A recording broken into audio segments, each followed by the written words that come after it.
எனக்கு என்னமோ விடாமுயற்சியவே வந்து இந்த ரேஸ்க்காக தள்ளி வச்ச மாதிரி இருந்துச்சு. Let's enjoy the race first. அது மூலமா ஒரு செம லெட்ஸ் யூனோ அந்த let's the child like enthusiasm waving the flag and kissing Shalini and you know Madhavan coming and appreciating him and then அது கூட இல்லை அனு I think you follow ponders அப்படின்ட்டு இட்ஸ் ஓகே அப்படின்னு.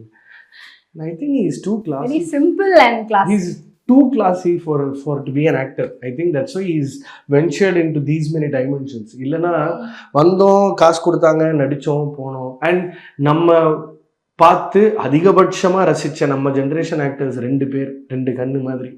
ஒருத்தர் அரசியல்வாதியாக போயிட்டார், ஒருத்தர் வந்து வேற ஒரு யூனோ ஒரு ஹாபியவே சீரியஸாக எடுத்து அதவே ஒரு வாழ்க்கை முறையாக மாற்றிட்டாரு.